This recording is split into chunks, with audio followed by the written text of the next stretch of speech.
தொடங்கி பிள்ளையார் துணி போட்டு செயலும் தொடங்கி தம்பி எந்த காரியம் பார்த்தாலும் பிள்ளையார் சொல்லி போட்டு தொடங்கு. பிள்ளையார் சொல்லி போட்டு தொடங்க காரியம் ஜெயமாகும். அதாவது வெற்றியாகும். மஞ்சள்ல பிடிச்சு வச்சாலும் மண்ணுல பிடிச்சு வச்சாலும் தலையில அருகம்புல்ல குத்தி கூப்பிட்டா போதும் முன்னோடி ஓடி வருவார். அதுக்குதான் இந்த காலத்தை பெரிய சொல்லியிருக்காங்க. எப்படி எந்த காரியம் பார்த்தாலும் நீ சொன்ன மாதிரி மஞ்சள்ல பிடிச்சு வச்சாலும் சரி, களி மண்ணுல பிடிச்சு வச்சாலும் தலையில ஒரு அருகம்புல்ல குத்திக்கிட்டா போதும் முன்னோடியா ஒரே வருவார். அதுக்குதான் பெரிய என்ன சொல்ல தெரியுமா? எப்படி? அப்பனே கருணி பேச்ச குறை.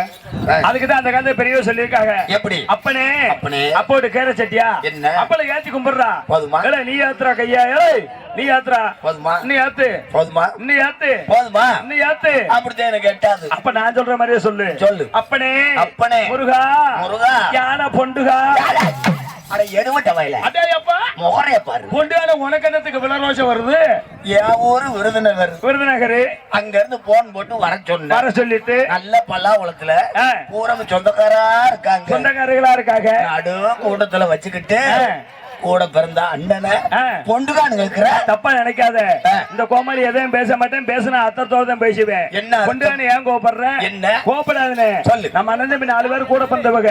இவ்வளவு பெரிய கூட்டத்தை கூட்டி வச்சுட்டு போய் அண்ணனை போய் பொண்டுகான்னு சொல்லுவனா? இப்பதானே சொன்ன. நீ எது கோபப்படுற? என்ன நம்மள 2010 2015 2020 2023 தான் போட்டுவீங்க. சரி, இப்ப 2024 பிறந்துருச்சுல 7 மாசம். இந்த 2024 பிறந்த பிறகு சரி, இந்த தமிழ்நாட்டுல நம்ம அண்ணன் தம்பி 4 பேரும் ஒரிஜினல் 9 ஐயோ முத பொண்டு நம்ம 9 தப்பா நினைக்காத. 9க்கு அப்ப அர்த்தம் உனக்கு தெரியுமா? என்ன ஏகப்பட்ட இன்னைக்கு சொல்றேன் கேட்டுக்கோ. நம்ம ரத்தங்கள் எத்தனை? 9. நம்ம கிரகங்கள் 9. நம்ம தானியங்கள் 9. நம்ம ராத்திரி 9. சிவராத்திரி 9. அம்புட்டு 9 இருக்கையில இன்னைக்கு என்னை மாதிரி பிறந்த மனுஷ மக்களுக்கு போறான். இந்த உடம்புல 9 வாசல் உனக்கு தெரியுமா? முகரையில இருக்கு. என்ன? கட்டின வீட்டுக்கு 2 வாசல். 2 வாசல். தலைவாசல் 1, பெறவாசல் 1. தலைவாசல் 1, பெறவாசல் 1. இந்த எஞ்சான் உடம்புல எங்கடா 9 வாசல் இருக்கு? அப்படி கேளு. இப்ப கட்டின வீட்டுக்கு 2 வாசல் இருக்கு. தலைவாசல் 1, பெறவாசல் 1 இருக்கு. பொண்ணா பிறந்தவங்க 2 வீடு. என்ன 2? அதாவது பிறந்து வளர்ந்து வயசுக்கு வர தாய் தப்ப வீடு. ஒருத்தர் கெட்டி குத்தாச்சன கணவர் வீடு. கல்லானாலும் கடுக்கு புல்லானாலும் புருஷன் புருஷ வீட்டுக்கு போயிருவாங்க. ஆம்பளை பிறந்தவங்க 2 வீடு. ஆம்பளைக்கு எப்படா 2 வீடு? சின்ன வீடு 1, பெரிய வீடு 1. தேவதை முகரைக்கு தப்பா நினைக்காத. சின்ன வீடு இருக்கு லேசு நினைச்சுக்கிட்டியா? என்ன அது பெரிய டேஞ்சர் ஒர்க்ஸ் தெரியுமா? Danger work. சின்ன வீடுங்கிறது ஓட்டு வீடு, பெரிய வீடு கார வீடு. புதுசா கட்டின கார வீடு. எதையுமே தப்பா நினைக்கப்படாது. என்ன மனுஷனா பிறந்த உடம்புல மோசல் எங்க இருக்கு தெரியுமா? எங்க இருக்கு? அக்கா தங்கச்சி 3 பேர் எண்ணிக்கங்க.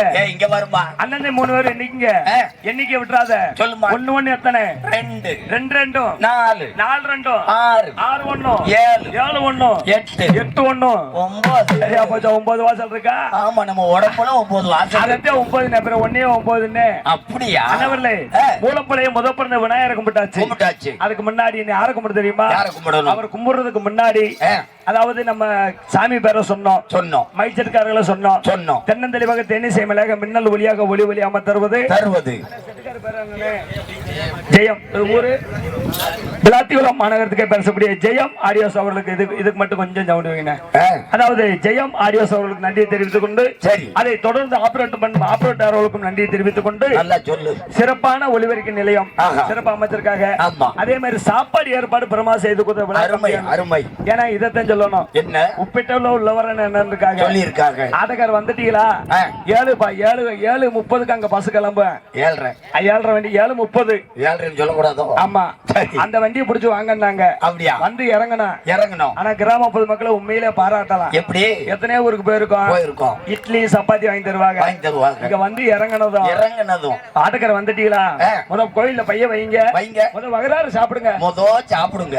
காலை கையை கழுவிட்டு சாப்பிடுங்க. சரி, சாப்பாடு ஏற்பாடு பிரமா செய்திருந்தாங்க. அப்படியா? எனக்கெல்லாம் உடம்புல சுகர் இருக்கு. டாக்டர் சொல்லியிருக்காரு, கோமாளி உனக்கெல்லாம் உடம்புல சுகர் இருக்கு. நைட்டுக்கெல்லாம் சோறு சாப்பிட கூடாது. எனக்கு பொங்கல் ஒரு சொல்லுமே கறிதான் வச்சிருப்பாங்க தெரியும். அதுக்கு தான் விளாட்டுல 4 இட்லி 2 சப்பாத்தி வாங்கிட்டு வந்தேன். அதுன்னு என் பேக்கல தான் கிடக்கு, பிரிக்கல. அப்படியா? சாப்பிடுங்கன்னாங்க. டேபிள் இலைய போட்டு வச்சாச்சு. மல்லிகைப்பூ மாதிரி சோறு. புளிய மொத்த போட்ட உள்ள போட்டா இறங்காது. கறி குழம்பு கட்டியா கறி குழம்பு அழகா வச்சிருந்தாங்க. சரி, ஒரு நாளே சுகர் ஏறிக்கிறது. சும்மா கொஞ்சம் போல சாப்பிடும்னு சாமி மேல பார்த்த போட்டு சும்மா கொஞ்சம் போல 3 பேர் புட்டு வாங்கி சாப்பிட்டேன். கைய பாருங்கம்மா, கொஞ்சம் தான் தின்றுருக்கேன். ஏன்னா உடம்புல சுகர் இருக்கு, கோழிக்கறிக்கு சுகருக்கு ரொம்ப ஏறும்னு அளவா கோழிக்கறி சும்மா 2 நேரம் இருந்தா புட்டு வாங்கி சாப்பிட்டேன். 1/2 கிலோ கறி தின்றுருக்கேன். நல்லா தான் இருந்துச்சு. சாப்பாடுல மட்டும் சின்ன குறையா போச்சு. ராஜேஷ் அடிச்சு போடுவேன். 5-6 உப்பா போட்டுக்கிட்டாருயா. 3 வட்டம் முடு தின்ன இல்ல. ஆமா, அப்புறம் என்ன குறைய கண்ட சின்ன குறைதே கல்லைய விட. அது எதுக்கு நான் பஸ்ல போல நாளைக்கு சொல்றேன். விட மாட்டேன். பல்லாக்குளத்துல வந்து வாங்கி தின்னுட்டு குறை இருக்காக்கோ. என்ன சொன்னா விழாக்கள் வச்சு அடைக்கிறாங்களா? நம்ம பூரா சொந்தக்காரரா? சொந்தக்காரங்க இருந்தாலும் ஆட்டக்காரங்க வந்தாங்க வந்து நாய் பீதன மாதிரி நல்லா சாப்பிட்டோம் சொல்றான். நல்லா சாப்பிட்டு போட்டு இந்த கோமாளி மட்டும் ஆளுகளை கூட்டி வச்சுக்கிட்டு சாப்பாடுல குறைவுன்னு சொல்லி அடைக்க மாட்டாங்களா? அதெல்லாம் சொல்ல மாட்டாங்க. நல்லா தான் இருந்துச்சு. ஒரு சின்ன குறைதே. என்னடா சின்ன குறை? என்னன்னு தெரியலடா, களி ரசம் மட்டும் தண்ணியா போயிருச்சுடா. ரசம் கட்டியா இருக்கும். அப்ப நேத்து போன ஊர்ல கட்டியா இருந்துச்சு. அது பருப்பு ரசம், இது புளி ரசம். யாருக்கு அரைச்சது தெரியலையே. சாப்பாடு ஏற்பாடு பரமா செய்து விழா கம்பியார் நன்றி தெரிவித்துக் கொண்டு சரி.